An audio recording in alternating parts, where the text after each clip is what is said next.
to pick, you know? But I'll decide when we get things underway. But I mean, talking about the games, I mean, we do have the best of three, like we mentioned. It is Akella versus Team Basilisk. And of course, it will be three maps, both on Haven, Ascent, and going into Icebox. But to start things off, we're going right back to Haven. And this is where Akella definitely had their playground of fun. And they go starting on the defensive side will be Akella getting things done. I know they've had a really good defensive side when we saw them perform earlier on in Haven. I wonder if they can double down on that defense. And this is the thing we saw before. I mean, we saw that both teams, they had the Astras. We saw that there was a Raze as well. So a little bit of a different setup so far here that we're noticing from Akella. I mean, pretty similar. I think Flya was still on the Cypher. We see that Tetra is going to actually be on the Phoenix again. And you know, Tetra was definitely on top of the scoreboard, I mean, earlier on in this semifinal game. So I mean, I'm kind of curious. Is this going to be the same performance? Or are we going to see something a little bit different? But like we said, you cannot take anything away from this roster here on the attacking side. They are definitely bringing some heavy firepower. We are going to see a Sage as well. So let's talk about the sort of the variation that we're seeing from the former defense or the former team to be taking on Akella. Those heals, that could make a difference. So the aggression that we saw formerly from Akella, they got in there nice and early, get those picks right away, and just leave their opponents just maimed and just wounded, running away from battle, trying to get for that re-entry. But this time around, you've got that resurrection available, you've got the healing orb available. That can really change things up, and I think that could be the dagger in the back here for at least map number one that Akella might not be prepared for. So they do get to start on defensive side as well. So I mean, that's, you know, kind of the other big thing that we notice as well. I mean, their retakes, like I talked about, you know, pretty much there are no errors at all. They seem to just have the right idea and the coordination they needed. And now things are getting started here. Freeze time is now finally over. We do have, like we mentioned, Akella going to be on that defensive side, having Team Basilisk, so they are going to be on the attacker side. So a very slow round to start things off, getting mid control. And this is it. This is the grand finals. All the marbles are now coming into this. So already going to be pushing into the site, and that Sage Wall is going to be able to push things off, and actually does cause a little bit of a problem. But Bergie going to fall back, takes a lot of damage from that Molly though. And now look at this. They've completely backpedaled on this Kappa. So this is what we had a persistent nature seen Akella do in their matchups, but they're going to be matched against some with the same kind of firepower. Flyer getting one in though, making that attack slimmed a little, but look at all the damage! So much damage inflicted on Akella!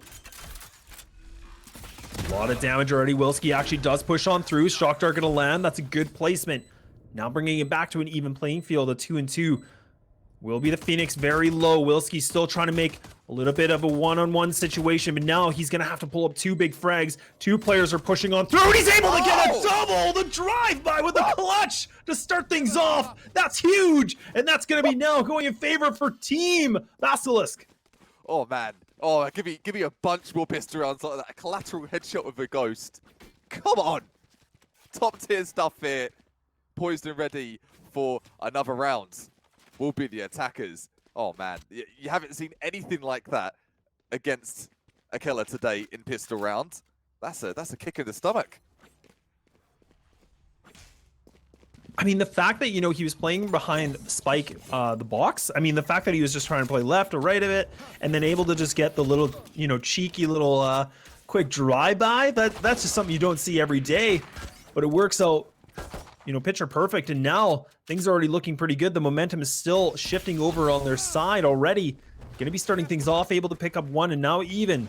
The Phoenix is very low, already down to 10 HP. Doesn't have any utility, can't even go for the heal. So at this point, right now, gonna see if he can find any of these players to catch off guard. Tries to make something, but no, gonna get denied already. The site is up for free. Two remaining players, and at this point, they're just hoping to take down a body or two.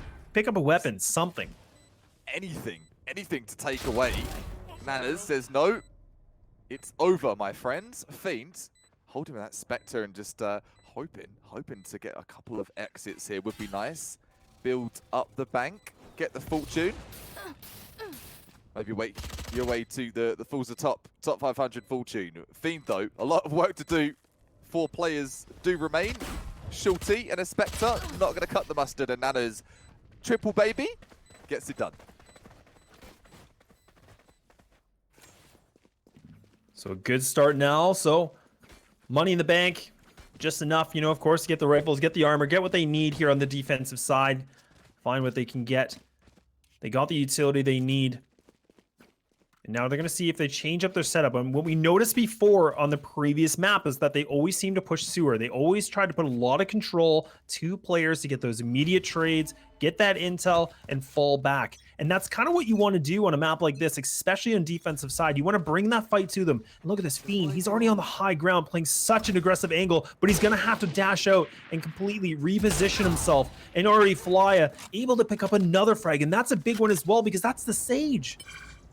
Sage gone, heals gone, advantage gone for those attackers. The difference we've seen has been that Sage, and without that, puts them pressed against the wall. Bit of damage inflicted.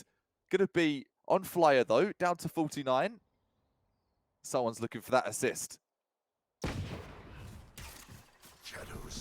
Full execute now coming through. That's going to be the Omen. Smokes to come on. That's going to be Nanners pushing it through with the run it back and it get taken down. So a second chance at this. Flya going to be able to spot one of these players, spams on through. Fiend able to help him out. They know the spike carrier's there, but it's going to be Bergie to come up better. Big dish, but now it's just going to be Nanners. Needs to pick up 3 more frags. Comes for the flash, running out of ammo, but it's going to be Brando with the shock dart to pulling the round back through. 1-2, and only 1 round away from tying things up. But this is going to be the gun round here for Team Basilisk. And you saw the hot hands coming from Tetris saying, get out of here, brother Phoenix, this is my round. 2-1 the score. Weapon-wise, what we got on the menu? Got Observed up here from Raku. That'd be nice to see that brought into action. No Operator going to be on the defender's side. They're just getting things revved up, just to get themselves in for a buy here. And money for both teams. Pretty spent. And already now we can see this is where Tetra are actually pushing on through, and this is what we were mentioning. Getting serious control, starting things off, trying to bring the first punch, but it's going to be Rico to actually take out the Phoenix now. So this is the pickup. That's a bit of a counter aggression, or not really counter aggression, but that's the aggression taken down from the defensive side. And already now losing one of their duelists. And this is a good position for the attackers. They now have a little bit more breathing room that they can make some bigger plays. They can just wait things out because now the defenders being down an extra player, they have to now kind of go for a little bit of a gamble on their stacks. They have to go for a gamble. Akella not used to that. With the way they've been running through games, they've had some difficulties, but it hasn't been one for getting picks it. Brando trying his best to get back, balance things out. It's not going to be Brando, it's going to be Flyer taking this one. Cypher double down, headshot, and the body, 2 in the body bag. Going for the 3rd. Nanners says no. Cage triggered. Even right now, I mean, you can see Frosty going to be close on by in the connector, but Fiend coming in the back. Could be able to find the spike planter, going to be able to take him down. So G-Man falls, now making it back to the 2 and do, but Frosty not able to pick up that frag. So now Fiend by himself. 2 players remaining, does have the Bladestorm available, does have Cloudburst, full utility ready to go, but with that Blaze Wall, it actually blocks the vision. So now the attackers, they're just going to hightail, they're going to go all the way around, they're going to potentially just go for this big spike plant that will be in favor for C-Link, and now this makes things even harder for Fiend because he doesn't have the draft, but he does have the updraft, so he could go up on the high ground if he wants, but has to win this exchange, but Nanners gets the better of him. Nanners just destroying things this game, 8-2. How's that for starting things off for a KDR? Really putting the team in his backpack so far. G-Man still yet to get himself in the scoreboard, but it doesn't matter. Teamwork makes the dream work, and so far, so damn good. I'm well impressed with their attack.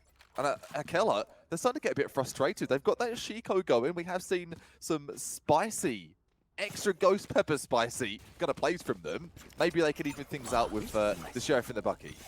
I couldn't agree more. I mean, definitely the spike placement that we saw. I mean, the fact that they were able to react and know the time was still available, that they could retreat from A all the way into B, definitely made things a lot easier for them because then they could reposition themselves. They had the advantage in terms of that they knew that Fiend was close, so that's a good way to react. And it's all just down to these second plays and just being able to figure out certain ideas, and that's a big start. And even right now, Tex trying to find something with the curveball, not able to land the frag, but does get the intel players where their locations are.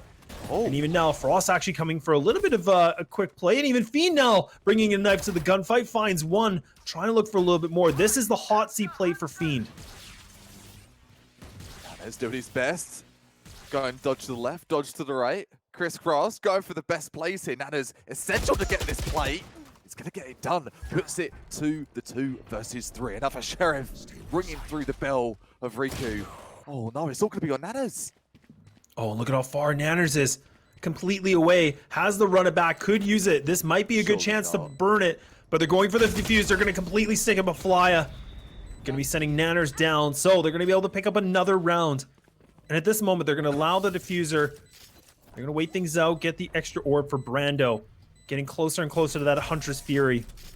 Neural Theft now available here for Flya. And Flya definitely big kudos. A lot of, information, a lot of big frags that he's been able to pick up. Really kind of that silent MVP, if I want to call it that. And I mean, we noticed that from the previous map too. Definitely so, and intel is prime in the world of Valorant. You get the eye of where someone is. I think there was a bug recently where you can see people on the radar just running through. Not sure if Fly's got that, but the way he's playing, he's got the all-seeing eye, getting it done, and he's got his ult as well. Neural Theft just chilling on the back burner. Such a good thing to have on that defensive side. It's like an extra player.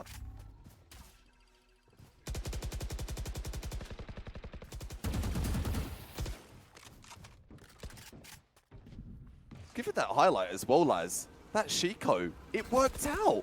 It worked out for the likes of Akella. So, yet again, the caster's blessing approved. Doing very well on those thrifty buys. It's already looking pretty good now, and they need to be careful. They don't need to be overly aggressive. And Nanners actually does get taken out. That's a TK. Oh, no. Runs into the molly. A little bit of a misplay.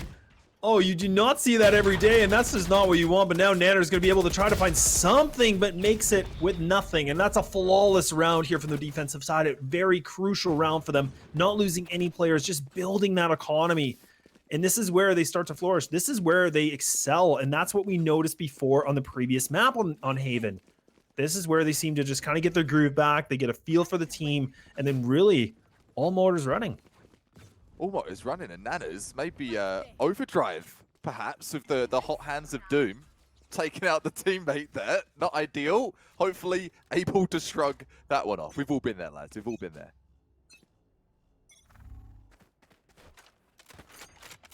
But jokes aside, at this level of play, making a blunder like that can be the difference between winning a half and losing a half, and that's going to affect the whole team mentality. Spike down, taking it easy, will be the likes of Team Basilisk, and just dipping a toe in the water, trying to feel out what to do here. Looking like the A play is going to be the one for this one. Yeah, a lot of investments coming in from the attacker side. They're really pushing things through. So now Frosty going to be able to place the stars down a little bit longer. Trying to really delay this, but it will be Fiend to get taken out. Frosty able only to get one trade frag tech. Does have the run it back, comes in with the flash, but not able to find it. Riku able to get that res back as well. So now a 5-on-3 situation. All these players are completely pushed back right now. Their backs are against the boards, and at this time, this is when it gets really difficult, and this is where the critical decision has to come through. Do you want to risk it? Do you want to try to go for this, or do you want to save it for the next round? You have 5 players to go against in an A site, and it's a tight amount of angles that you have to check. But right now, we're kind of noticing that really Tech is the only player that's trying to make, a little bit of damage so far. And off of what you're facing up against, you're against 3 ults too. So I agree, lads. A save, probably the best option on the menu to settle best in the tummy, leave you with that good feeling. No need for Tums for that next round there. Tector trying his best to go for a couple of exits as well, though. Vandal poised, crosshair placement at the ready, but he's a bit disappointed. No exits for him. Brando picks the timing here. He might be able to find these players. They're just on the other side of this wall, but instead will play it safe. Not going to go for this. So now the lead still goes in favor here for Team Basilisk. And I mean, they still have an operator. Gonna have in the hands of Riku so far. And now, I mean, there's a lot of, big questions here. I mean, Fiend does have an operator as well. We saw before in the previous round. Push through sewer, just try to get that first contact. Nothing to find. But now we'll just rotate that operator again. And this is the beauty of having an operator on defensive side on Haven. You can just pretty much play anywhere you want. Double up setup as well. This is where we're really going to get down to the meat and potatoes of this game. Who's going to be the better upper, Fiend? Is it going to be you? Is it going to be Riku? Seems some good action from both of them so far. Jet just trying to go for that sort of pixel ping, not able to get to top box, but single. So that off angle. To get some intel. The sprays, the bullets raining through as well. Here comes Brando. This is good. This is really healthy. Getting that info, getting the intel. Are they short A or not? This is such a good way to clear a lot of angles. And Brando does locate that one player's there, so he knows at least some of these players are playing a little bit more passive. And look at this tech just holding things down. A very tight angle, might be able to find these players. They're close on by, but actually the jiggle peek, it works out great. Flash gonna be countered, it goes for one, but not able to get more than that. So now they're gonna be able to push on through into this site. Smokes are coming in, very hot and heavy now. All the defensive players, they're running as fast as possible. Nikes are on. They're gonna need to get into the site a little bit quicker. Flya gets the wall down eventually. Spike gonna go down here, Cuppa. Once more, a really, really tough retake here for Akella.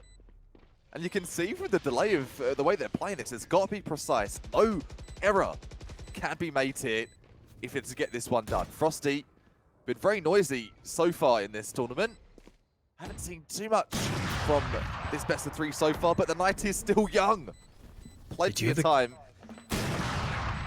Oh, I mean, they do have the Cosmic Divide too. I mean, they could have tried to use it, but instead they will just hold it. They're not going to use it at this moment. And that's where, you know, again, making those decisions, that's where you have to figure out, do you want to try it? And when you use it in a moment like that, they could have potentially got a little bit of control of that site. But I think they realized this, the player number advantage was just not in their favor. So they're going to hold on to that for now. But that's a 2-round lead already going in favor for Team Basilisk. And they now are going to be able to put a little bit more of a tough edge here for Akella.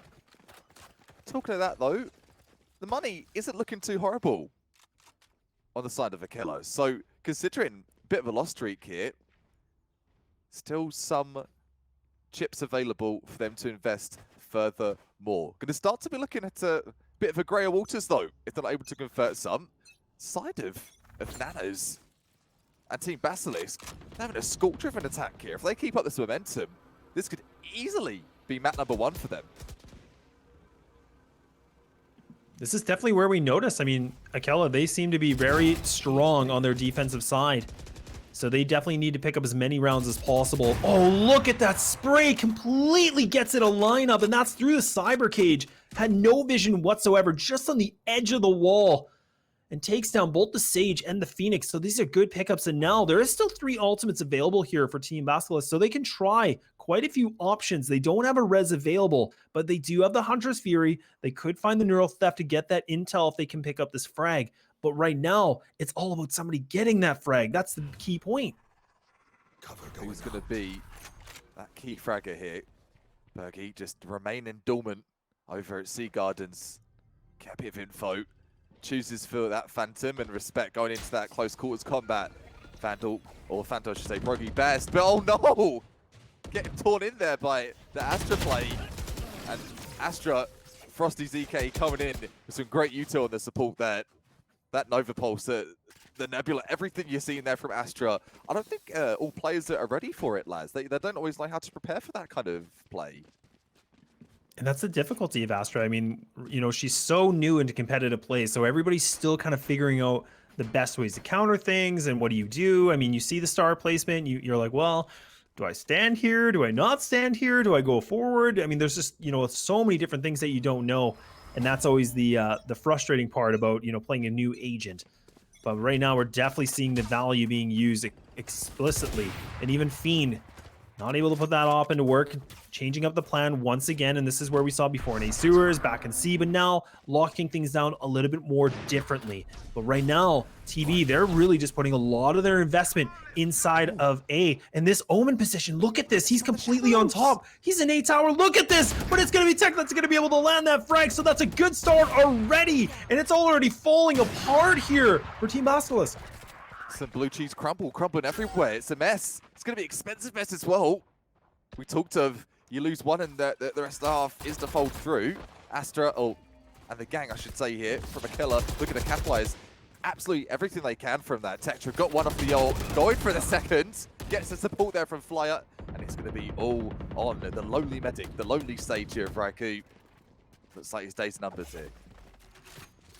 Oh, completely stuck. Could use the Sage Wall, could try to get out, and actually does pick up the frag. All right, has the heal available. Stuck completely in the corner. And that's going to be Brando just swinging, spams away, bringing it back to an even game now. And money, it's not looking good. I mean, they could force buy if they want. And it looks like that's what they're going to try to go for. I mean, definitely not the wrong play, but definitely going to deplete that money. But we're already kind of seeing a little hesitation now, so I was getting a little bit too ahead of myself. But Bergie going to be seeming the one player that is going to rotate that Vandal. Yeah, it's not just the cosmic divide, the only divide in the server right now. A bit of a divide in the finances for Team Basilisk, and to me, to you, sort of back and forth with the tug of war. Choosing for that half buy. Keep it over 2k. I want to save for that last rounds of the half. Respect, and gonna require a lot of discipline if they were to convert this. Did see a really sick play, sick Shiko from the likes of Akella in that first portion of this half. Can we see the same out of Team Basilisk? Oh man, always so scared when I see that Astra util being put down. Oh, there it goes. And that's kind of the annoyance of it. Like, I mean, the fact that she can just do so many different things. And look at this, a nice little double from Fiend, and they can be able to feast off of that one. Just leaving it all down to Bergie. Spike in hand. Still has a little bit of options. No running away at all. Location going to be completely revealed. Just getting tagged apart. And now Fly are going to be able to put the nail to the coffin, bringing them 6-5. We're going in the last round of this first half. Map number 1. And now it's all or nothing here to see if we can have a tie half, or can Akella bring things in with a 2-round lead. Both of these teams, as you can see, even Stevens neck and neck right until that last round of the first half, and it could go absolutely either way. Looking at the ults as well across the server, man, oh man, we've got so many ults. Ults on ults on ults on ults, and this is how, I mean, this is where things get to be very chaotic, a lot of mayhem, and this is where just ults are just burned. So we're gonna see probably a lot of interesting plays, a lot of big things that could happen. And now the run it back going to be used from Nanners. That's going to start things off. Going to be the first point of entry. Getting the information. Going to be able to push into the site. Trying to get behind enemy lines. Burning already the tripwire. So that's a good start for them now. Already able to get the spike down. You can see it will be Flya close on by. And now we have ourselves a 5-on-5 retake situation. Here comes the Cosmic Divide as well. Frosty looking to make the optimum retake potential here. After 2 coming through from Brando as well. Here comes the Chaos Lads. Chaos on 2s. Already going to be used now. Neural Theft going to be activated. Every single ult is being used, and that's what we were talking about. No. And it already looking like Basilisk are able to find more frags. Nanners with this Blaze Wall has just really pushed back these defenders. But look at this, they're able to still push on through, but it's going to be G-Man to pull up a triple to bring it back to a tie game going into the second half. G-Man definitely not going to be the full man in that situation, tripling down, keeping his team in the game here. 6-6. What a fantastic game this has been so far from both sides. Shikos, you name it. Doesn't matter what weapon they have. It's all down to the skill and the will if that player wants it bad enough. Week 49 is what you're sitting at right now. This is the grand finale, and it's going to be best of 3 here between Akella and, of course, the team Basilisk. Fighting neck and neck, toe-to-toe with them. Second half almost underway. What's your verdict so far, lads? It's been a really high octane game from both teams. Both teams just firing on all cylinders. I mean, really not letting off the gas at all. And that's what we were kind of expecting. I mean, a lot of the games here today for week 49, they've just completely delivered and already showing why. And both these teams, they are trying to make it as big of a grand final as much as possible. And even now, look at this. We see the attackers. They're pushing into the site. They get the spike down.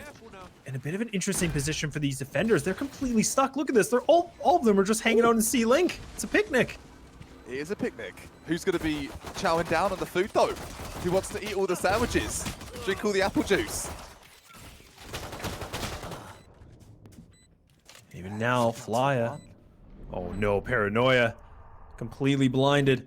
Tries to go for the one. I mean, that's the only thing you can do in that situation. Flya was trying to see if he can pick up that quick frag, reposition himself, but instead gets taken down. So, it will be Basilisk that are able to pick up now the lead by 1.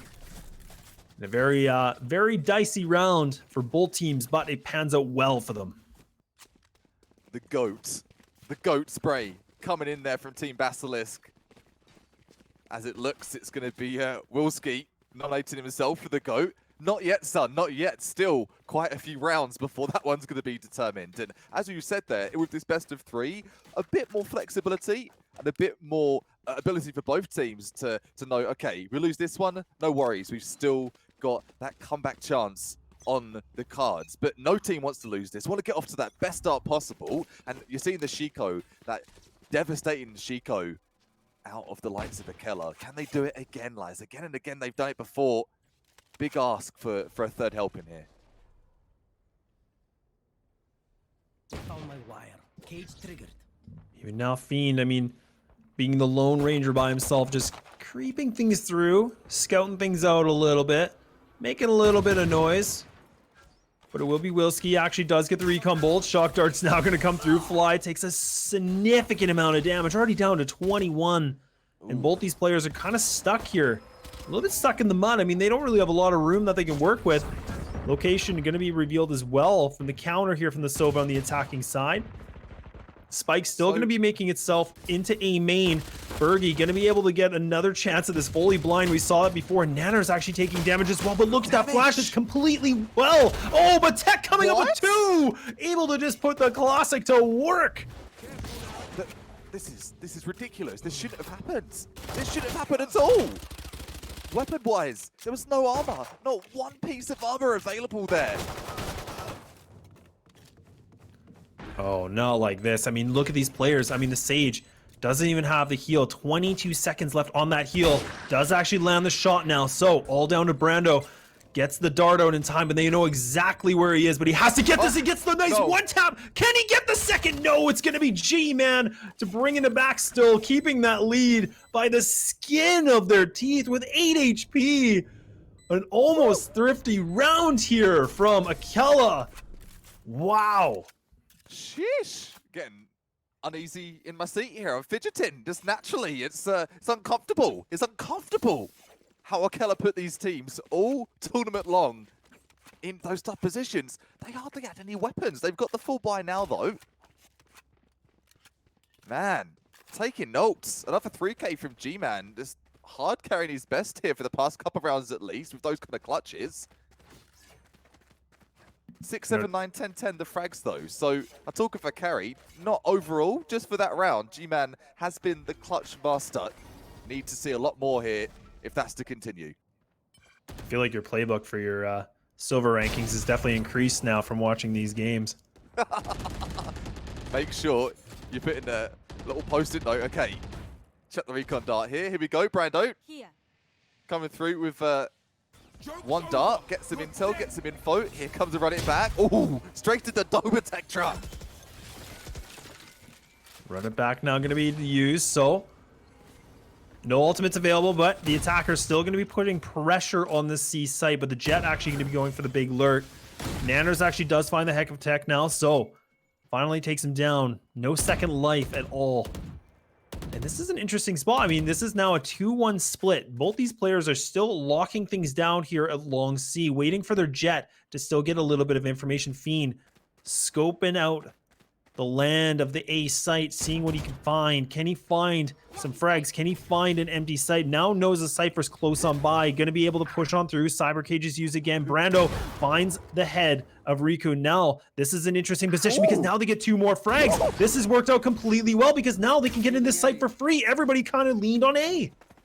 Brando, you lucky animal, you. Full blind there for the curveball. Excellent placement from Nanas, a Scorcher all along as well. Getting denied with the previous crosshair placement that he's going to send to his doom. Brando, crossfire setup here. This is massive, and oh no, it's all down to Brando. Gets 1, he's going for 2, but he cannot get number 3. It's going to come from Bergie. Getting that 3K with the Spectre. Upgrade for the Phantom. Still hanging on here. It's like that hangnail you just can't get rid of. See, Basilisk, keep it in this one. Seem to bring it down to the wire every single time now, 9-6. And we talk about the money situation, and money's not looking good here for Akella. So, I mean, we saw before they had a couple flawless rounds. I mean, they can go for, you know, a little bit of lighter purchase. They probably won't be able to go for the full rifles that we see before, but they have that Hunter's Fury. It's not the same as a Blade Storm. When we have the Blade Storm that's available for the Jet, that's when we notice that you go for a little bit lighter of the save and put a lot more pressure on your Jet. But in this moment, that's not going to be the case. And even now, Riku's still going to have the operator in hand. 3 players at A site from these defenders. And even now, Akella, they're putting all the eggs in this basket. They're completely investing into this. They're not making for any room at all. Hunter's Fury going to be used. Brando makes a little bit of damage, doesn't find the frag, but they're still pushing on through. And now it will just be Nanners by herself. No, it will only take 1. This is crazy. This is mental, the rounds we're seeing here. Turning something into nothing. Both teams have been. G-Man, you can see he is adrenaline jacked right now. Shaking all over the place with his crosser. You can't blame him. He knows he's got another big dish. He knows the 3K is going to be needed. With a double peak coming through from Frosty. No, not today. 9-7. Talk about Thrifties and pretty much did what we were talking about before. I mean, they now pick it up. They have money. They got ops.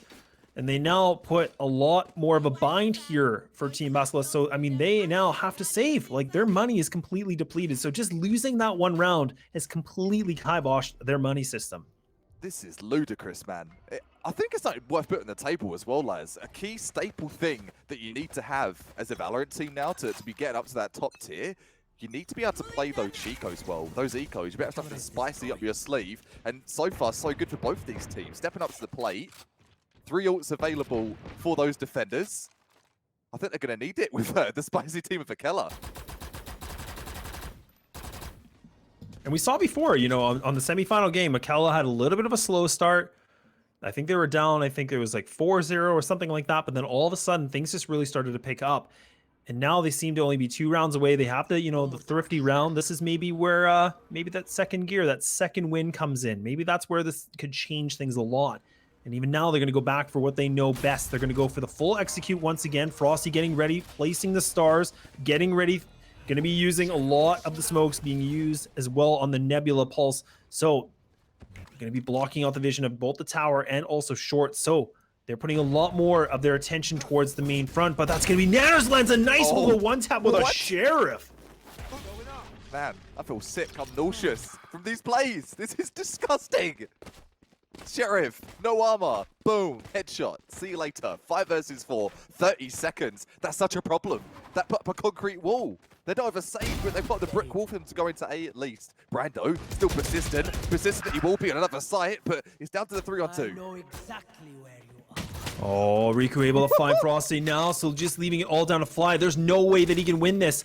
The spike is on the other side of the map, so time is just not on his side. So now this is going to be putting Basilisk in the opportunity where they can bring up an extra round for them, putting themselves at double digits now. And that's also the counter thrifty when we talk about things. This is just thrifty on thrifties. I'm shaking my head, man. This is a thrift sale for both teams. They've got the discount. They found the hole in the opponent's armor, and they're starting to thread it together and thread that sweater into the sweater of a champion. It says W for win on it, and who's going to be walking away with that win for this one? 10-7 is the score, but I'm really curious. I want to know what else Akella have in their playbook here. We saw some spectacular plays fully on Heaven in that best of 1. For this best of 3, what else have they got in their repertoire, Laz? I think it's going to be having some of the players just kind of standing up and getting a little bit more on the firing power. We were talking about that before, and now, I mean, this is kind of the moment for them to make that happen. But that's not going to be the right start. I mean, even Bergie does bring the Bucky to the battle, able to find only 1, but that's a good start. Slows down the aggression a little bit here, but the defensive side, they're going to allow for this. They're not going to really push at all. Riku going to be able to get caught just on the edge there, but that's going to be the Cosmic Divide that's also going to be used as well. So this blocks off things here. Look at this, Nanners completely stuck. Cyber Cage on top of that? That's just a dangerous recipe, and already now it's just looking like it's too spicy. That's so mean to go against. Griffin reported. The Divide, chucking the Cyber Cage on top. You're not hearing or seeing anything at all. Down to the 3-on-2 here. Defenders complete back against the wall. They're on double figures. And looks where that would have remained for now. Excellent double whammy of util use there. And 3 players survive. 2 rounds are going to be the divide between Akella getting themselves back to that tie game here. And the one thing that, you know, we noticed as well, I mean, Flya was playing on short A and actually just had the lineup through the tall box, spamming away, and actually did take the one player down. I believe that would have been G-Man, got caught all the way down to 3 HP, didn't even see anybody, and he's just taking critical damage through a box. And then finally Flya just goes for the wide swing just to, you know, finish him off. Man, that's just bullying. It is bullying, that bullyish nature that you're seeing from teams and the dynamic duos that are formed throughout the duration in their experience here at the Valorant Sunday Showdown. This is the executes going down, it's going down fast. Coming in hot now, so it's going to be the closest player by will be the Cypher, and all 3 players here from the defensive side, they're going to be coming for the big flank, so they tried to go for the risk. They wanted to put more pressure at A. They knew that the attackers were going for the site every single time, but instead, this is where Akella has a bit of a mixed play in their playbook, and really now throwing these defenders off guard. And now they're going to be stuck in this site. All 3 players going to be in towards Garage. Nanner's trying to find something. Riku right behind. They have the buddy system. They're holding hands, but Nanner's able to find one. Can they find a little bit more? Riku needs to help him out. 29 HP, 54, finds another, and all of a sudden, it's just down to Fly. He's been able to do big things. Can he do a little bit more? Sitting on the spike, he's not letting go of this. Already over halfway, but Flya, he's going to be able to pull things through as Nanners goes for the wide peak, and that's a clutch. That's a clutch, and that's going to get them 1 round closer. 1 round at a time, baby. That's what they're telling themselves, and you've got to have that purely optimistic outlook. We're coming back. We are not out of the running for map number 1. And I talked of it earlier of, hey, that mentality of, you know what, we've got a couple more maps. You can't have that mentality here at the Valorant Sunday Showdown, because you let 1 game go, that could be it. You could be all of your Sunday, I don't want to say wasted, but not wasted in the sense of getting the dub and getting that grand final in your bag of tricks. 10-9's the score, man. I'm feeling nervous here for the likes of Team Basilisk, Akella. They seem like they're on the comeback train. Akella now bringing things back, only 1 round away like we talked about. Nanner's going to be starting things off, going to be able to pick up this first frag, takes down Flya, so that's a big frag. I mean, that's somebody that we were mentioning on this squad that's been able to put up some big numbers. But a little bit of response back here from the Phoenix. We Tetra that's going to be able to find it now, going to be able to get his heal back to almost 100, so that's good. Compromising things now. Spike going to be advancing itself towards in Garage now, so they have a little bit of control, but they're kind of stuck in a bit of a choke point. And this is now going to be locked down. G-Man completely blind. They haven't checked this, and this is triggered this. But look at this. He's able to get the spike carrier. Not able to get more than that, but that's a good job just to slowing it down a little bit longer. Nanners has the run it back, and he's able to get a triple now, bringing back the lead again by 2. And that's going to be almost the end here for Basilisk. Yeah, that's... You're talking 4 nails in the coffin, instantly the corner. Yeah, there's 3. And the 4th one is being poised. It's being poised over the coffin casket. Oh my. Oh my, oh my Nanners. Call him Nasty Nanners. He's absolutely filthy with his plays. And if he continues that he's leading the duelist meta forwards. And you can see he's on top of the scoreboard there, leading by example. And being that sole duelist and versus 2 duelists, things can get quite pressureful, can't they, Laz? They really can. I mean, this is so interesting that we don't have a Jet on the defensive side. So, I mean, Riku really just playing that kind of role. And we don't always see it, you know. I feel like we do see, you know, Sage with AWP, but we don't see it as often as we'd like. But it's definitely the kind of the interesting, you know, thing about their lineup that where I was kind of curious who was going to be that AWPer. But it will be her. And now, a slow round from Akella. This is what they seem to do. They creep on through, getting a little bit of intel, just trying to find what they can. Even Nanners, you can see, just jiggle peeks. And look at that. Goes for a wide swing. And Fiend is not ready for that at all. And that's a big pickup now because they can completely reset their defensive side. They don't need to play aggressive anymore. Now more pressure is on the backs here for the attackers. Nanners, the single-handed duelist show for the defenders. You don't need no backup. Single hold here. All the abilities available as well. Curveball, Blaze, Hot Hands, you name it, he's got it. Curious, where's Frosty going to go though? One off the ult here, using everything in his repertoire available. The Nebula Nova Pulse, the Granual, everything. We've seen it all tournament long. Is A going to be granted access though? And G-Man just playing inside the smoke. A little bit of a peekaboo, able to take it down now. So only 2 players remaining here for Akella. They have 5 players to go against, 14 seconds. The spike is down. This might be it. I mean, this could be putting Team Basilisk on the match point. 6 seconds remaining. They know exactly where this player is. They might try to go for the hunt. Or they could play this discipline, but Tetra just going to be playing through. The curveball from the opposite side comes in. He's fully blind, and that's going to be Nanners to get it the last second. 12-9 now, and 1 round away for Basilisk to take this home for map number 1. Nanners. The blaze coming through. Curveball through the blaze. Out in a fiery blaze it will be for the likes of Akella. And I wasn't expected to say that at the end of this one. I'll tell you what. Team Basilisk stepping up to the plate. Nanners, no problem. 21 frags. And you can see, look at that scoreboard. He's a light year ahead of his opponents here. You are divided. Cosmic Divide now going to be used. That's from the attacker side. Dash going to come in for Fiend, able to now get a little bit of control, but not able to pick up that frag. So now they're going to actually push on through the opposite side. So they're going to go through C. Bariku able to find another player. Puts the op to work. Bergie close on by Bariku, able to get another one now. 5 HP, gets the self-heal. So no more heals will be available unless we go late into the round. It's all down to Flya. The big clutch to pull it through, but no, it's going to be Basilisk that pulled things through. 13-9. Map number 1. They're keeping things going. Woo! Sheesh! That's the game.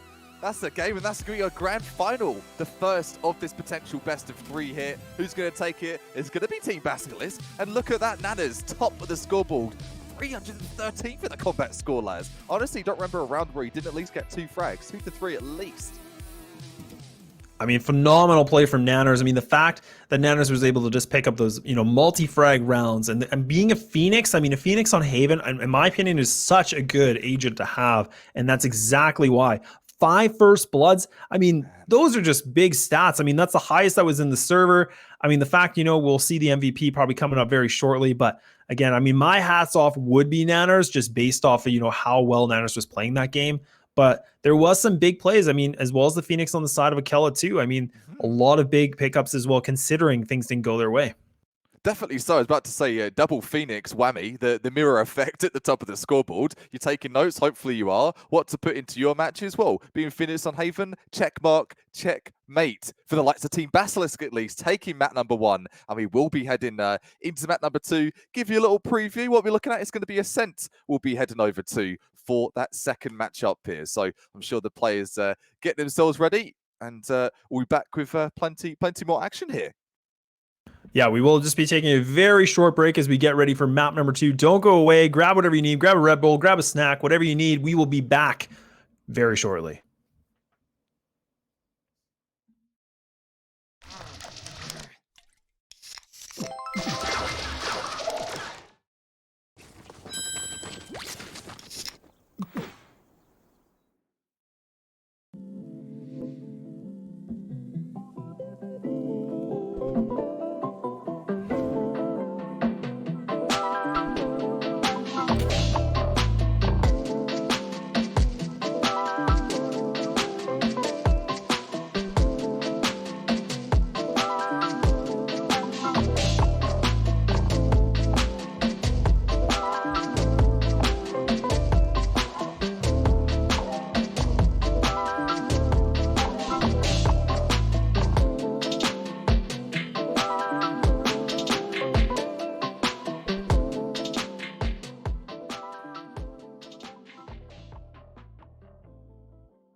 Apply now at redbullcampusclutch.com.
Somebody, how long he will be on my mind.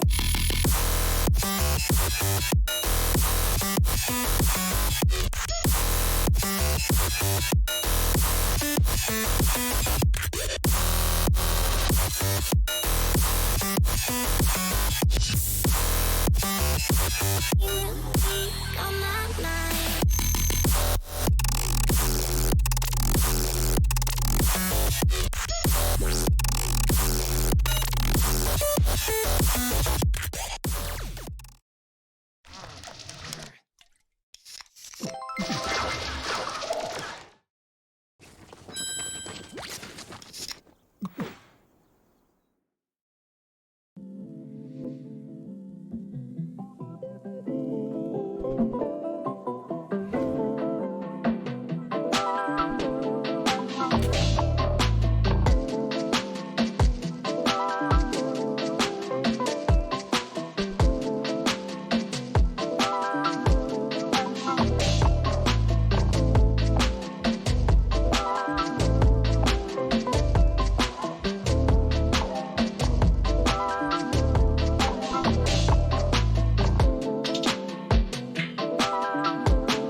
Let's go.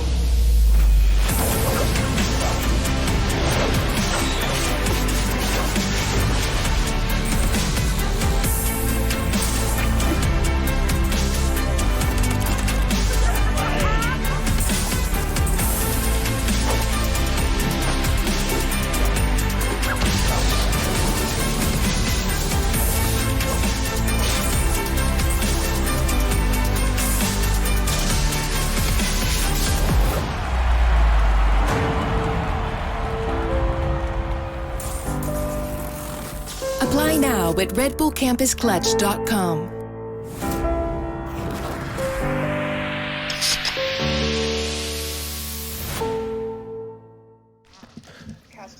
And welcome back, everybody. Here, map number 2 of the best of 3 for the grand finals with your host, of course, myself, Laz, and Cup of Frag.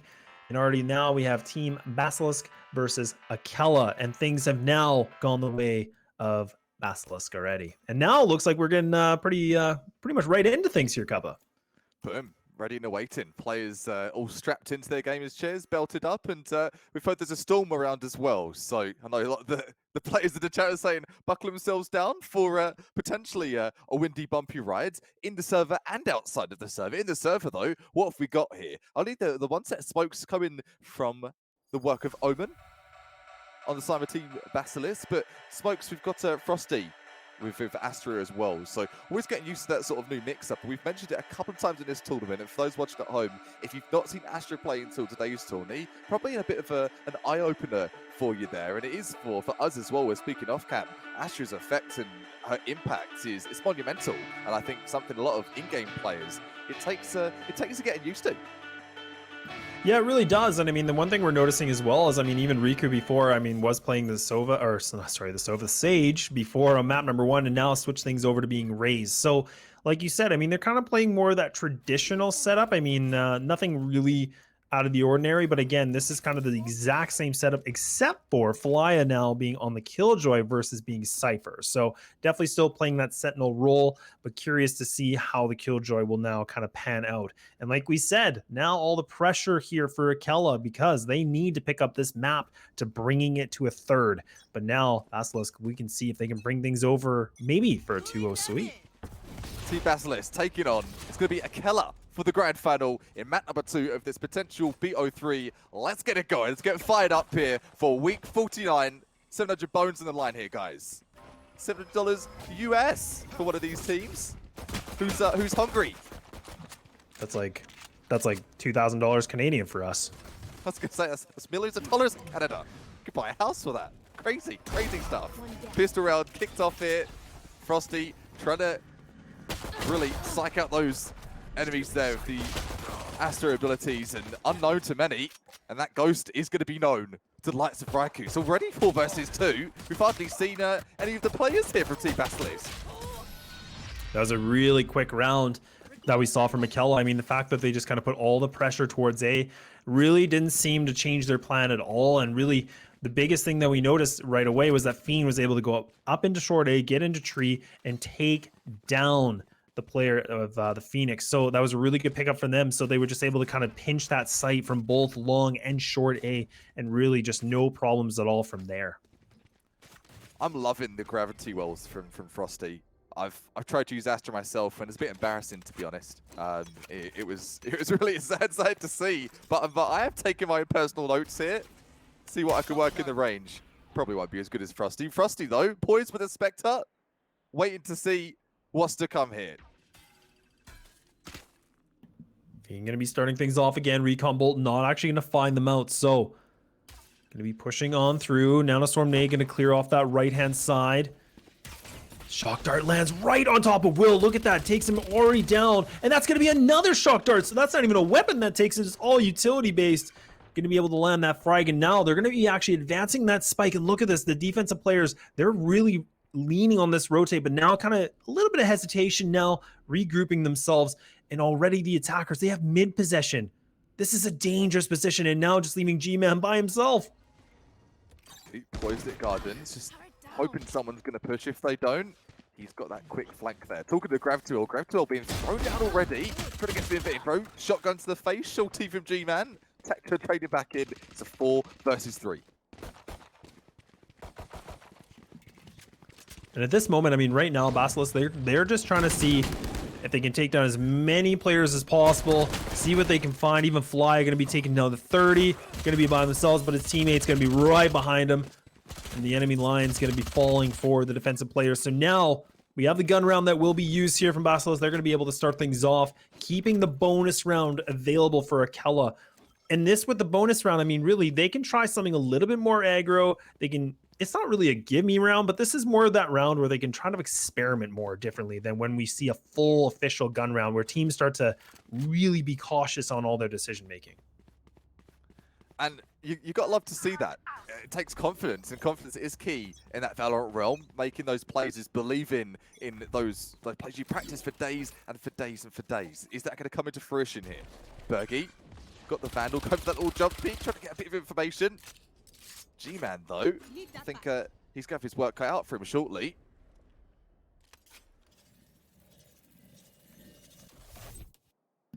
The fact that That's the Fly thing. now is already pushed up. Look at this Cuppa. Like, he has so much intel. He's already in middle.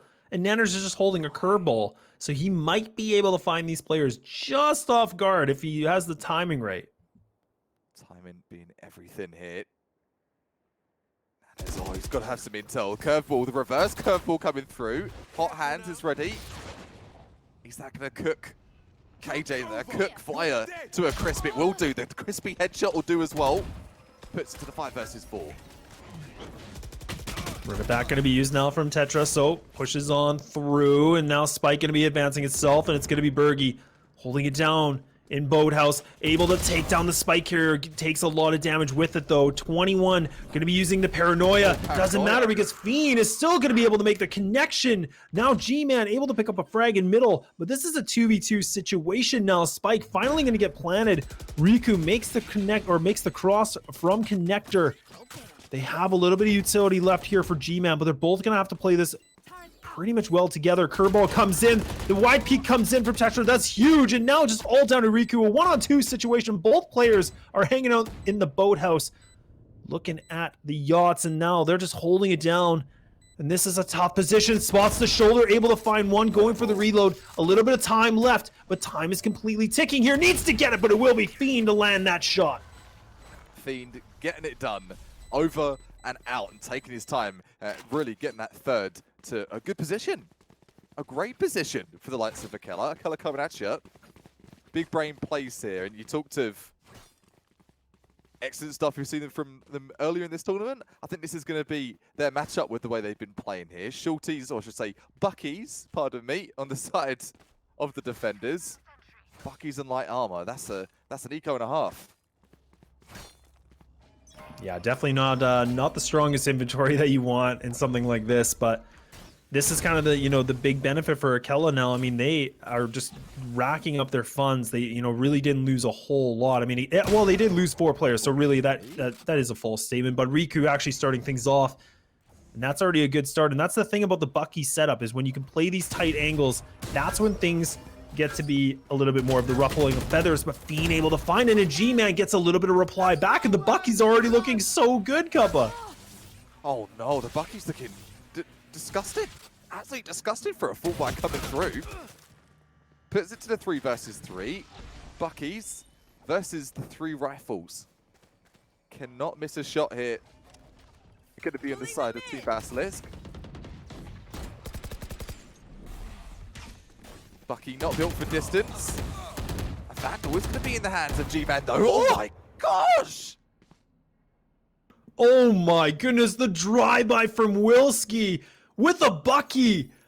The Bucky meta is still here, folks, and now Flya on a 1v2 situation doesn't even have the spike. The spike is completely stuck in A site, so now Flya has to now think, do I go for this? Do I go all the way around? Do I try something different? But the wide peek from G-Man has now made this a 1-on-1 situation. Wilski has to land this frag, goes for the peek, but is going to be able to take the turret down and fly a 14 HP. Look at this. They both know where each other are. Wilski still able to make it through with a thrifty. The Buckies, they prevail.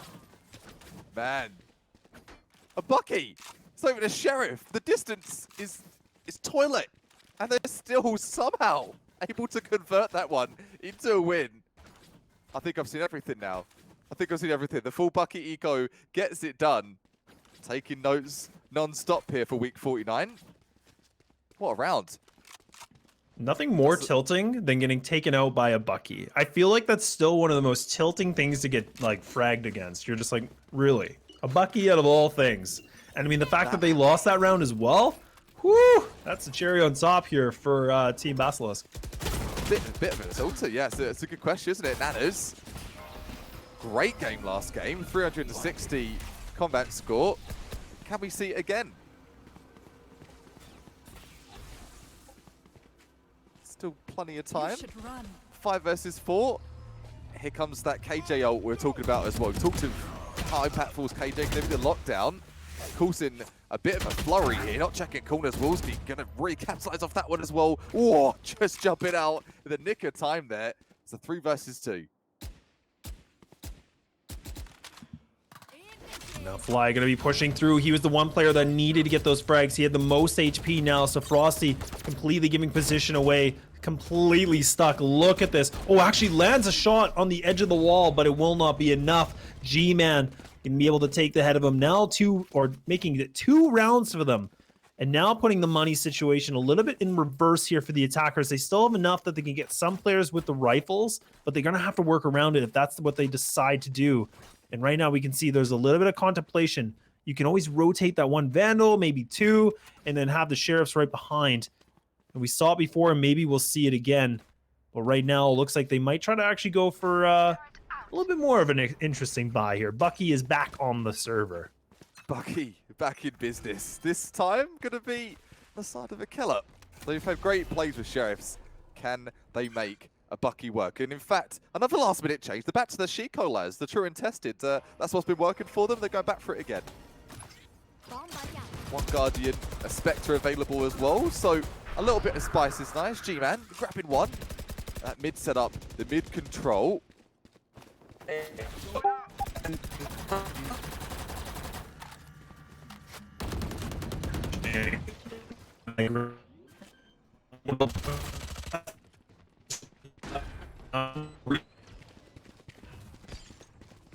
Cover going out.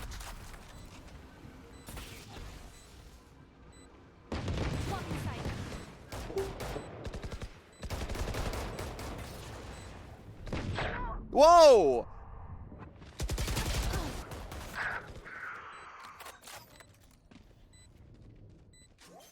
Spike is getting defused. It's Menet's halfway point, and Nanners just doing a phenomenal job just playing around the box, and that's going to be Nanners to making it back to an even game, 3-3.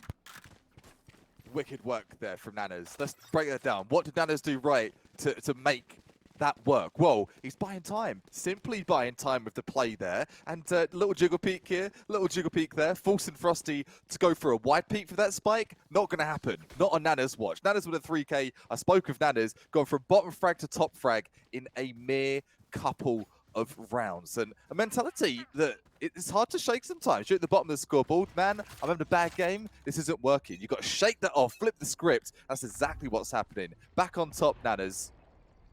Is that going to be what was needed to flip this completely? Even now we can see Akella, they're going to be able to get mid control. So they now push themselves through. They do have the smokes from Master. They're going to be blocking off the heavy aggression from the defender. So they're going to be close on by. They don't actually grab the orb. They now will grab it. And we can see the Nanoswarm nade going to go on the backhand side of the tool shed. So getting ready for an execute, but instead they're going to slowly creep that spike away. They've now tried to throw the defense off a little bit here with the rotates. And this is the thing about being on defense. You need to have those positions. And once you start kind of floating around between site after site, that's when it starts to be very problematic for you. And right now we can see Riku still holding things down, does have a showstopper available, has the operator in hand available as well in tree room, holding things down. But the attackers from Akella's side, they're not pushing through. And Astra already using her abilities, going to be able to find it, but no, the run it back will be depleted already. Gardener, the landscape is really upset. All the flowers being stomped here in Gardens. Berkey trying to get a bit of intel, bit of info. Not going to get any though. The rotation's coming through as well, so this is so troublesome. Akella, they're back off the rotate. They're going to A. They're completely going for this, and now Cosmic Divide going to be used, so this blocks up Wilski, so he has to go through this. He can't make anything at all, so now G-Man completely stuck by himself. 10 seconds remaining. Spike is getting planted. Going to allow that spike to get planted. Not even going to go for the aggression. They know that he's here, making a little bit of spams. Not able to land the frag, so 2 players remaining. And Cosmic Divide still activated and even able to pick up another frag. Frosty finds it. The Paranoia lands on Brando's face, and they're getting pushed back. Paint cans coming in hot and heavy, ready to go. They're completely pouncing on this site. They're stuck. Brando able to spray on through, but it will be Bergen to find the head of him. And now we see Basilisk are going to be able to pick up the lead after a big deficit. Dirty 3K there from Frosty, but it's not going to be enough. Not going to be enough at all. Wilski, Berkey pulling through. An operator is going to be put into their hands as well. So op in hands on the defender side for Ascent. That's a gift with a bow and a cherry on top. It's all the nice things. A lot of different plays and a lot of different composures that we're seeing from Akella. I mean, we see that they get ready for almost an executed B site, then they start to change things up. They go all the way back to A, you know, and then again, just like another fake where they go through middle. They just try different varieties, and it's getting close. But I mean, the fact that these retakes from Basilisk, sorry, they're just doing such a great job, and that's kind of what we were giving kudos for before with Akella. Ballistic Basilisk.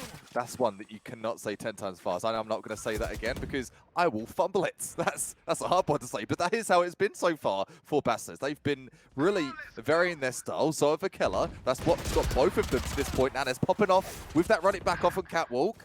Flyer equaling things out though. So this 4 versus 4, a minute over. And it's an equal score right now. 4 players with both the Hunter's Fury available. Where are they going to go? And this is kind of where they were getting that mid control before.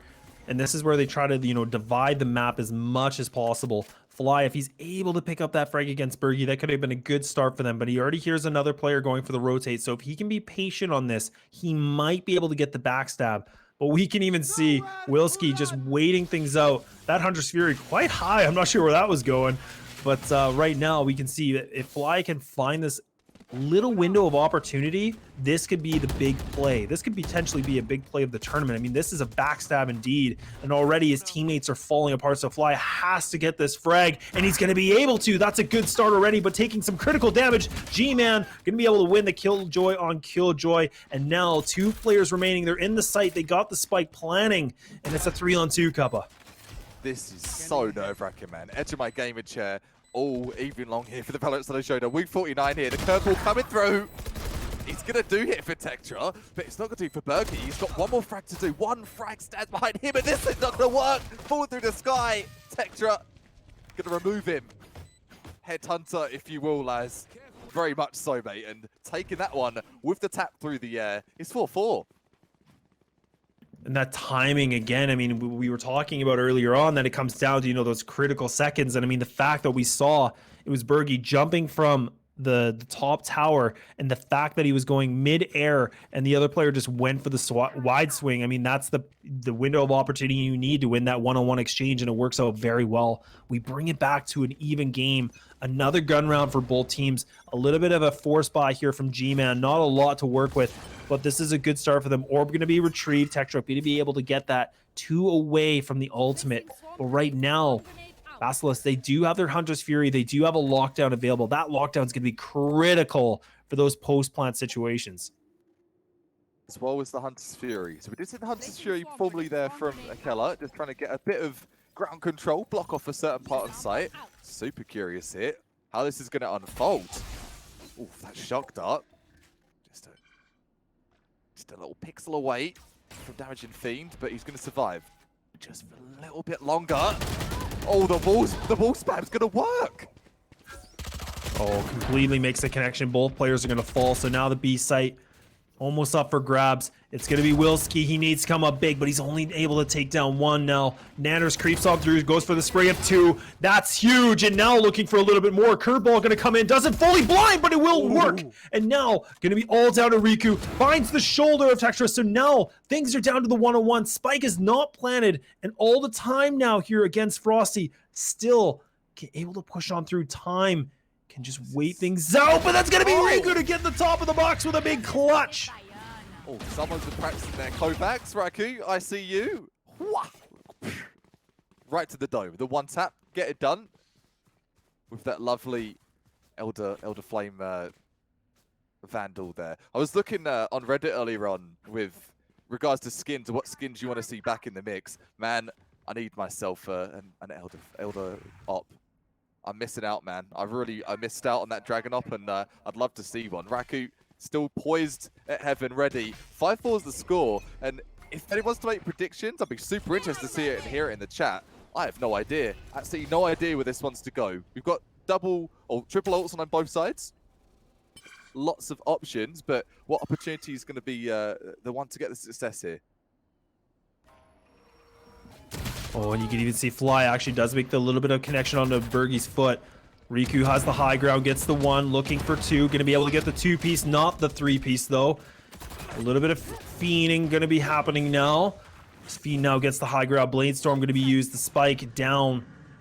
They're going to have the Cloudburst that blocks things off, so they're should be able to get the spike down. But like we said, I mean, now they do have the ultimates. Hunter's Fury going to be used. Wilski trying to see if he can make connection. Burning it out, just waiting things out on the time. Doesn't actually just miss Fiend. So, spike finally going to get planted now. Going for that wine cellar style plan will be Frosty. Just open the opportunity for that fall off. But the 3 versus 2, they're playing so aggro here. They know they need to get a pick to even the score. They're not able to get it done. The quick execution, they're coming through from Team Basilisk. Ballistic on their retake. And they're going to have those 2 ults remaining for the rest of this half as well. 6-4 is the score. Bit concerned here. If you're going to be a fan of Akella, been a bit quiet for this half, lads. Yeah, definitely not the same, you know, aggression and everything that we've seen. But I mean, it is a very close game. I mean, we're only 2 rounds away from everything being over on the first half. And I mean, right now, they do have 4 ultimates available. They have the gun round in their hands. So a lot of pressure here is riding for them because they do need to pick things back up. They could potentially make it a tie. But right now, for Basilisk, I mean, if they can pick up these 2 rounds, that's a huge lead jumping into that second half. That's an 8-4. But it's definitely not over by any means. It ain't over till it's over. It ain't over if you've got a solver. And so far, that's what I'm sure Akella will be feeling. They've got the Hunter's Fury available. They've got 4 ults available as well. Great analysis on that one, lads. 4 for the attackers and 3 for the defenders. We could see a double KJ ult here, lads. Lockdown on lockdown.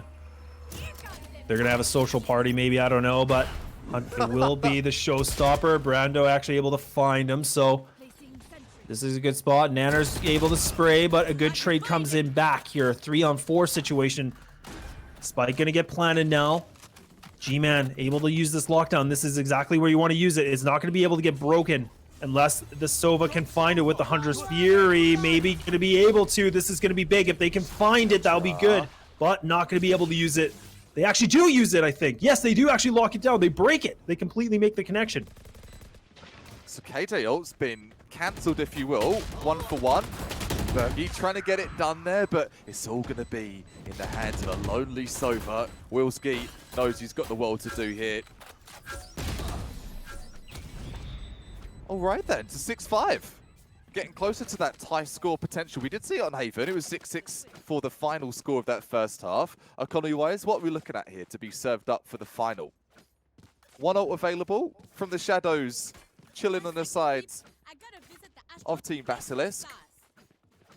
And they are going to skimp through a bit of light armor for G-Man, but they're going to get the rifles they need. Oh, we're going to see the Bucky as well from Bergie. Hey, it's worked before. Maybe it could work again.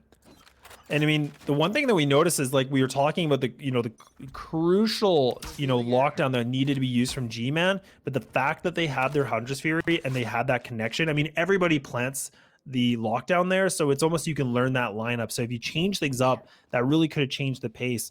But that was a big play that came in, just those little micromanaging pieces that really just shift around completely different. Piece of the puzzle, though, you talk about those micro shifts is essential at this level of play. G-Man gonna remove that mirror. KJ gone. None of that available. No bot, no extra player, if you will. Tetra just trying to do his best as well.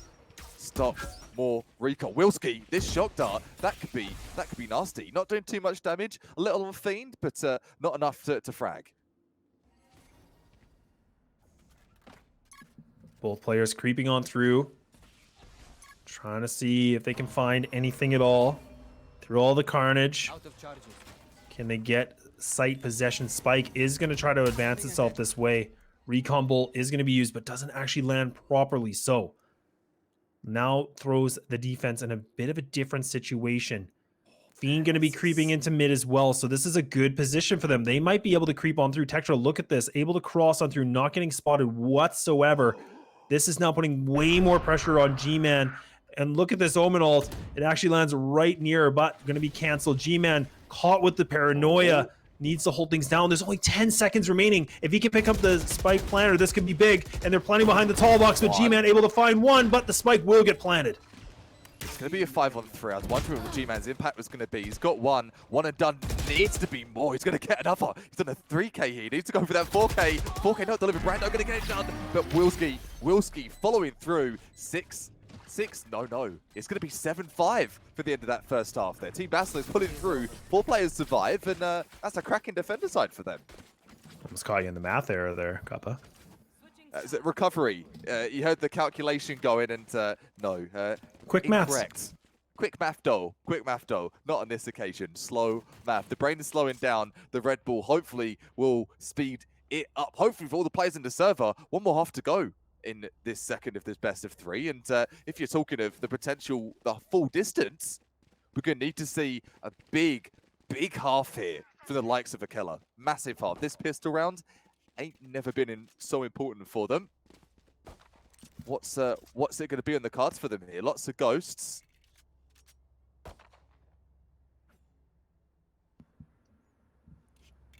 I'm curious to see what we'll see from Basilisk if they're going to try something through mid control. And this is kind of where we noticed before. This is where Akella on their attacking side seemed to really, you know, do some damage and really get some intel, get that real estate. So, I mean, I'm curious if that's going to be the play right now. Spike all the way in the back near their spawn. They completely abandoned it. They don't even want to go for it right now. Right now, their mission is just to scout things out, get a feel of the map, and see what they can work with. Omen finally going to pick things up, but it looks like they're going to put their attention more towards B, which is a 2-player stack, and all 3 remaining players from the defensive side are actually grouped up in A, so nobody's playing towards spawn, nobody's playing towards mid. So right now, we could see Basilisk, they can actually go for the full wrap into the site. They could go for that full wrap and couple the front battering ram here, coming through best they can. Nano's obviously got that mid control, and that's going to be essential for this one. Flyer though, Flyer's holding down site like a beast. Completely locks it down. Doesn't even, they only lose 1 person.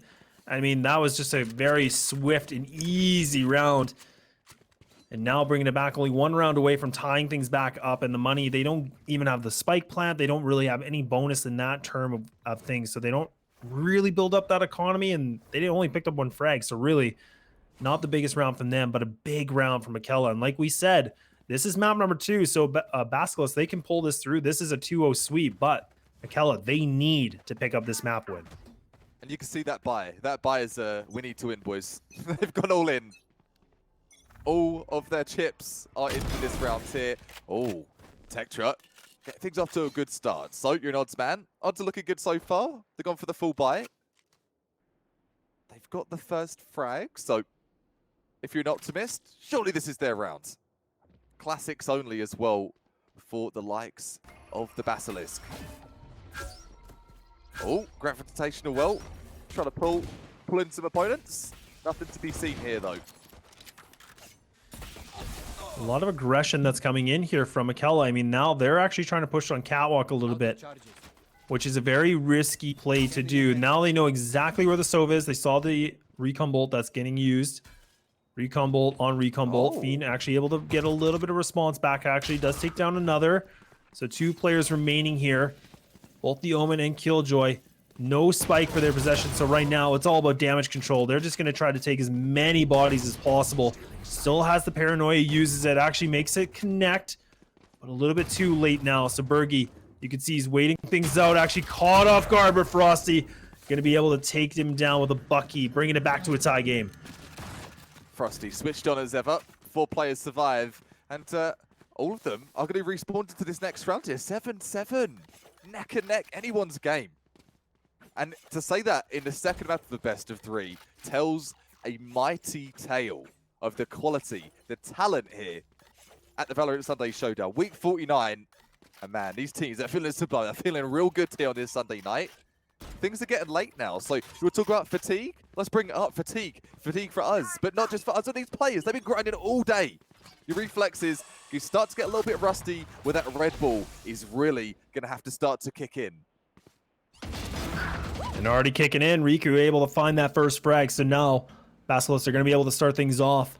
A little bit of over-aggression here from Fiend, so going to be taken down. And like you said, this is a bit of a bonus, so they don't have a lot in their inventory, but so for them, they can just try to be a bit more adventurous. They can try something a little bit unorthodox, if you will, and just to see if they can pick up some free guns. But already, Basilisk doing a great job of just controlling this round so far. They already have mid control. They've pushed back off into B main, which is now in possession here for the defense.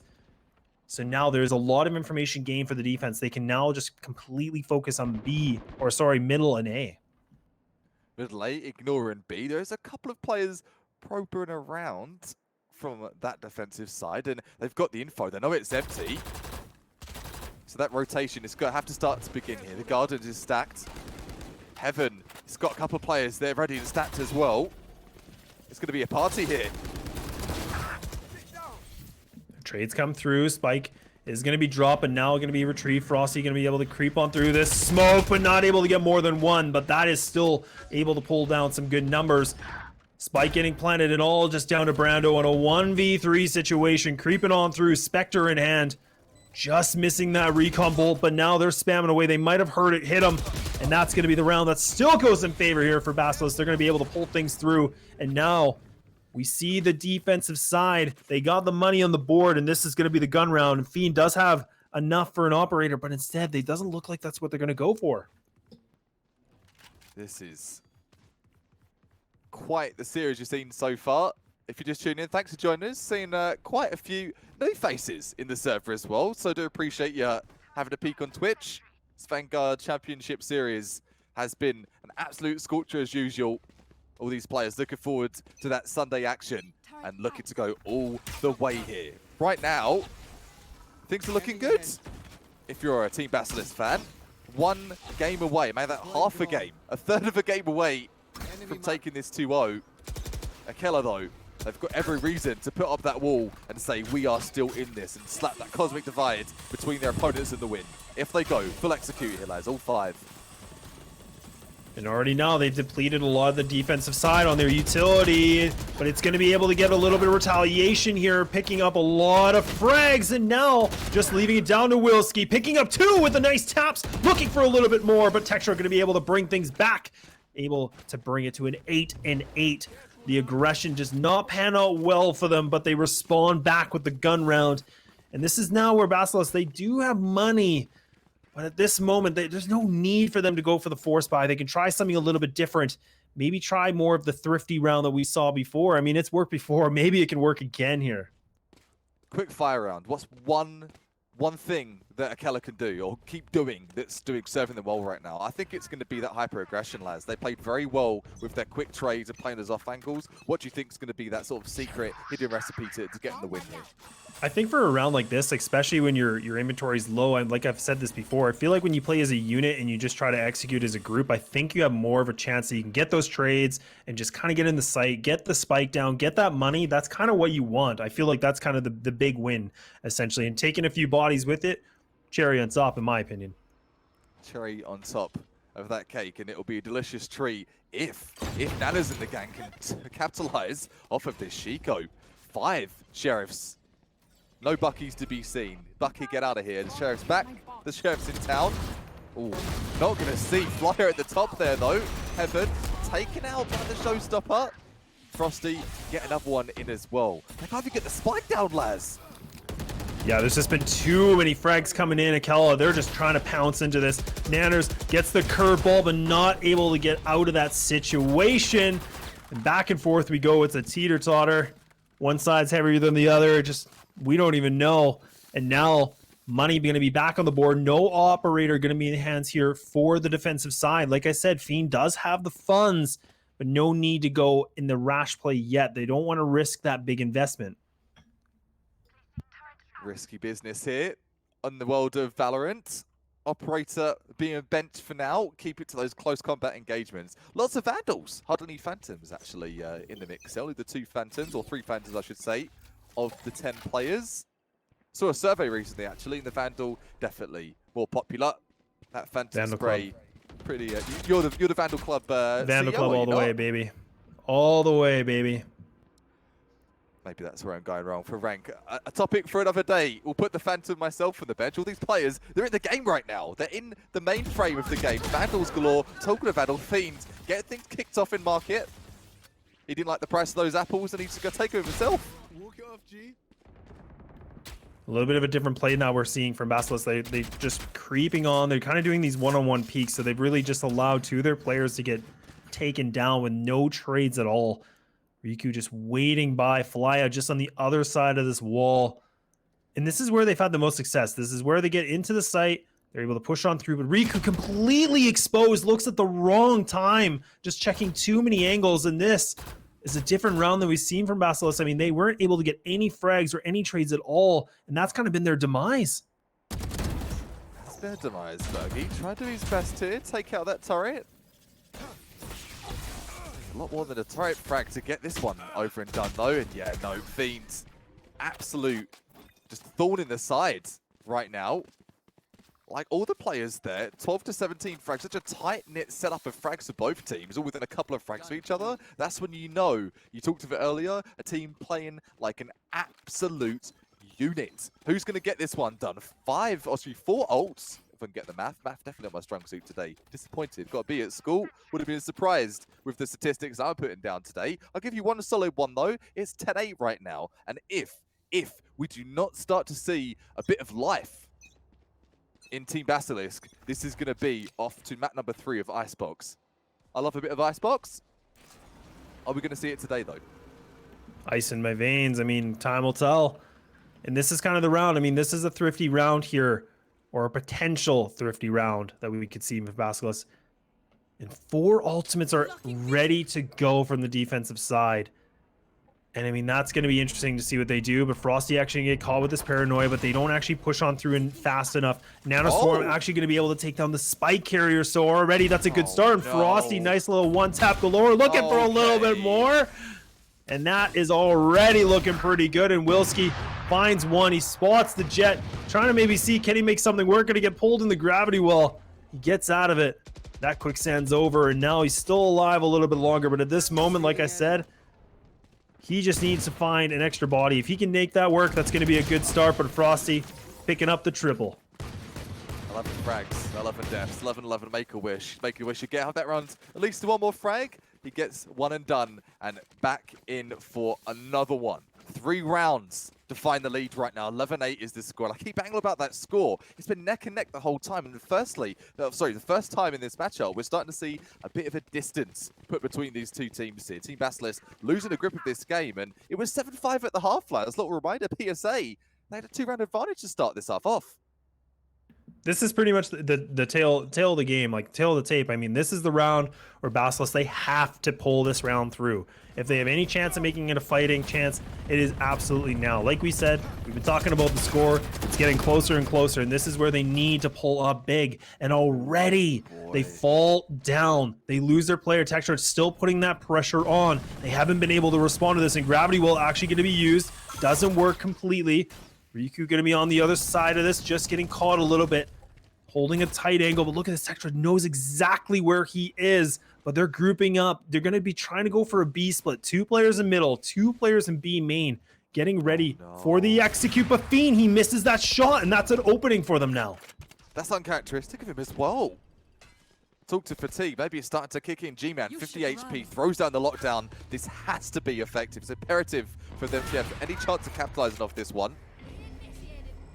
Up goes the Cosmic Divide, though. That could be a big issue. Double lockdown as well. Ult City, Ult City. All the ults are used, and Brando going to be in the back of Boathouse. Does have the Odin just locked and loaded. 100 bullets to go. Spamming away, but it's going to be Bergie to find him with a running shot. Now they're going to be able to get the spike down. Fiend, he's missed so many shots, and he's not going to be able to make another shot, so his opportunity is gone. G-Man able to help his teammate. 2 of them are close on by. They spot one of the players into market, and this is just looking chaotic. There's just no reply here from the defensive side. They're completely pinched. They have a 1-in-1 situation. They can try to get out of this, but right now, Basilisk, they've been able to pull this through, and this should be their round. Coach's corner. Laz dropping the intel. Boys, it's a must win. You heard the timeout there live. It happened. And it's apparently going to be paying off here. Pro tip. Pros don't fake. And Oh, my no. goodness, maybe they do. Maybe they do. They're faking the full sense of security here. No. There's no way, but the time, it's just ticking too fast, but that's such a good way for them to lose the round. I mean, they lost the round, but they took everybody with them to the grave. And now, that just makes things even a little bit more difficult. They have money for the weapons, but that just makes it even more challenging for them. Barely putting the... Check it out in this replay here. Yeah, the frags galore there. Raku trying his best to get it done. And Frosty, I think it's going through with Fiend, if I'm not mistaken, on that retake. Love it. And you're seeing it back again. What a great play. Oh, look at that shot, too, right at the end. He spams it right through the shed. You could just see a nice little flick. And that was a great retake attempt. The time was just not there. And I mean, thankfully for Basilisk, they're able to survive a little bit longer. They keep things going. But like we said, this is now the time to strike, and it's definitely now. They get a second chance at this. They pull the round through just by the spike explosion. Frosty going to be able to use utility, burning as fast as possible, and a full execute coming in here from the attackers. They're completely invested into this. No lurking, nothing at all. They're putting all the eggs in this basket. They want to go for this. And now we see another 5-on-5 retake. Curveballs come on through. This is all about the post-plant situation. It is, and look at Wilski. He's got his all. He's got Hunter's Fury. I was about to say, it better be set up for this. They are. They're set up for success. Hunter's Fury behind the wall, off of a main. This is the ticket. This is their ticket to potentially get that 2-0. The gravitational well has been attempted there from Frosty. He's looking to set up again. What stars he's got left? Nebula getting put up there, but Fiends getting one. Brando get another. 4 versus 3. Oh my goodness, the ball back coming through as well to a 3 versus 2. Tetra get removed. Nano's getting it done. Can't get it done again. It's still a 1 versus 1 here. Fiend dancing around. Time is not his friend here. The Hunter's Fury. Boom, bish, bash, bosh. They're off. It's 11-10. They're on the comeback. Taking a page from Hiko's playbook, clutching up big with a Sova. Hunter's Fury. What better way to pull a round through? That Hunter's Fury completely won them that round.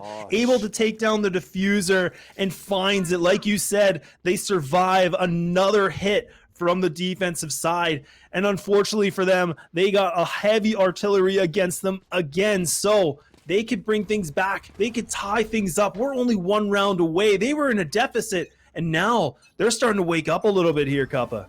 Wakey, wakey, eggs and bakey. Wakey, wakey, grab that Red Bull, chug it, knock it back. This is looking absolutely filthy for this comeback. Double ups in the setup as well, lads. Surely that's got to tell us that people have been switched on. They're feeling in the game. They've got that flow state enabled and ready. And talking of where we are right now, 2 walls are available as well for the attackers. This spells such a good recipe here for a comeback. Surely.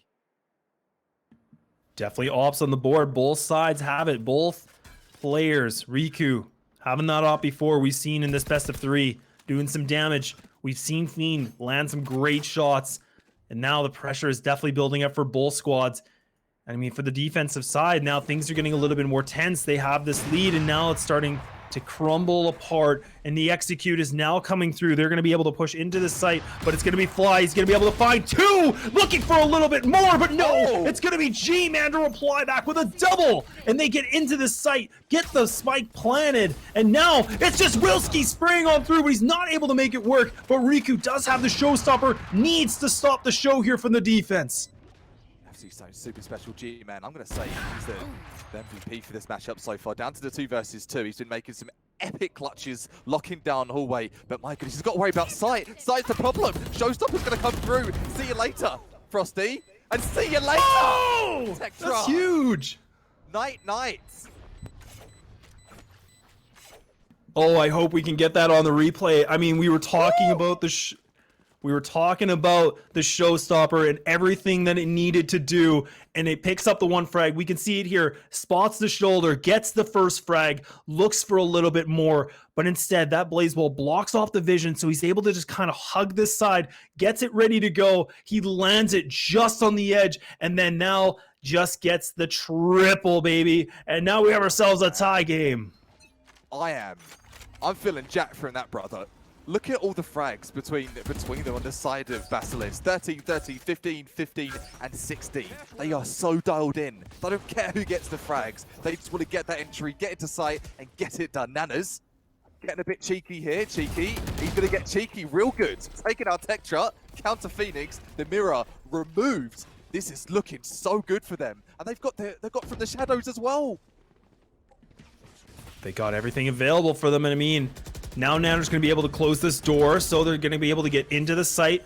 Will be Defender Killjoy that's going to be used. They don't have the Hunter's Fury where they can take it down, but they're able to get into the wine. So they are able to get out of that situation, so no players. But look at Fiend, he's coming in for the big flank. He might be able to find these players. This is a good opportunity for him, but he's going to have to make it quick. Oh, Hunter's no. Fury used. Bergie can't do anything with that flank. Anything at all. From the shadows, got to get the jets on now though.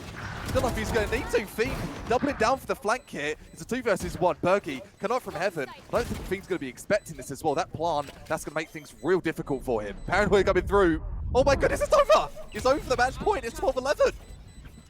This is now, I think we've now seen, and we weren't able to talk about this before, but Bergie, we saw that Fiend a couple times is, caught completely in the crosshairs of that paranoia, which is just pretty much been the thorn in the side, and that's at the exact moment where he throws it right at the perfect time and completely blinds him. So he had no chance of taking that duel. He was completely blind, and now it is a turn of the tape, and now Basilisk have now put themselves at match point and series point, and it's all down to this. Do we see a 2-0 sweep, or do we go to the distance with an overtime?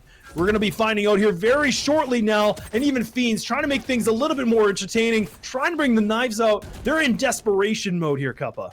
Desperation mode, engaged, full send it into 5th gear, 6th gear, what the gears available. They've got to get it to the fullest extent. Just over a minute, tick-tocking away. You've got 2 ults available. You've got to run it back. You're going to have the lockdown available as well as the run it back there for the attackers. And I think that's going to be the difference between the 2 teams here. What defines this win is going to be the 2 ults. They're being popped already. This is it.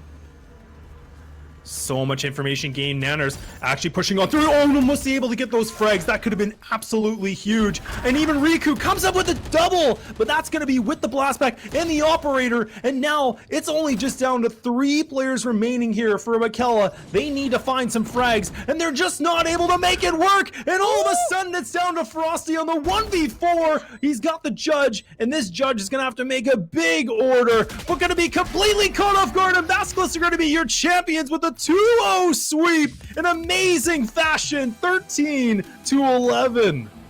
What a showing. What a comeback from a team. I believe at one point it was 7-5 for the half. It was 11-7 at one point, Laz. They were down and out. They were completely down and out. And seeing players leave the lobby immediately, yeah, that's a game. Take a moment, boys. That's a fiery final. And that's going to be 700 Bones going the way of Team Basilisk. Well deserved. And my goodness, that is the Toe the Tiger. Great performance from them, from both teams. What a best of 2 of that 3.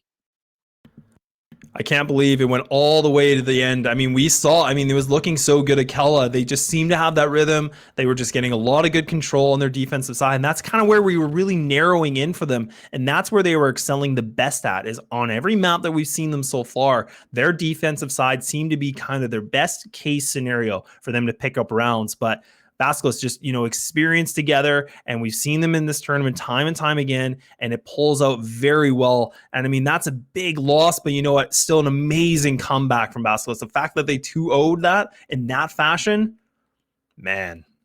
Man, if you want to get anywhere near the level of the players who've seen this server, might I suggest we've no Red Bull. They've got a sweet offering for university students right now, Les, that I think will tie into that kind of championship vibe. You're feeling pumped, you're feeling jacked, like, man, I want it in the game. Get me in there. Well, this could be your opportunity, Les. Let's talk a bit about that.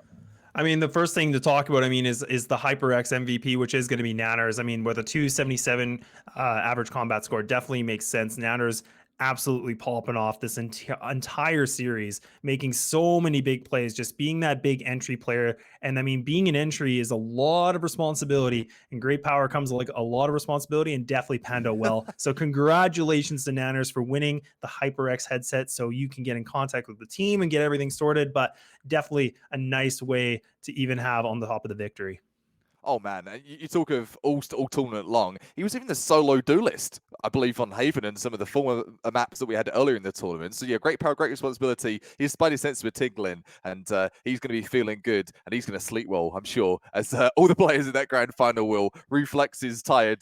These arms are heavy, man. Feeling right lit up after that one. For the terms of Red Bull, we've moved away from the tournament. What you can look forward to for potential stuff, if University will, it's going to be at the Red Bull Campus Clutch. It's a global 5 versus 5 Valorant tournament, open university students for over 50 countries, Les. What else have we got to talk about?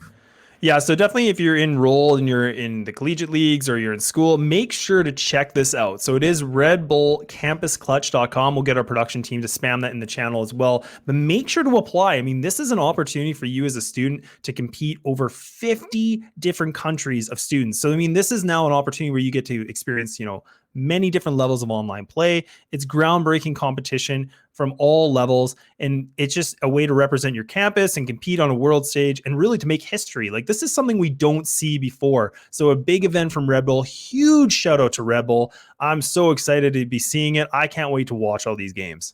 And if you want to talk of like 5-10 years ago for esports, how far it's come, and even for the Valorant Sunday Showdown in the 49 weeks, we've been going strong for this event. To have that kind of opportunity available, to play someone in EU, for example, if you're from NA, and I know you can speak to this, Laz, from your experience in casting and for gaming as well, you play a team from a different region, it's like you're in a different world. You're in a completely different world with the play styles you're going to be seeing. I think that's how you can really start to step up your game to get to that next level. The teams that you see in the server today, they definitely have stepped up. It's up to you if you feel like doing that Red Bull clutch and getting yourself in the game and getting that experience. Who knows where that's going to take you?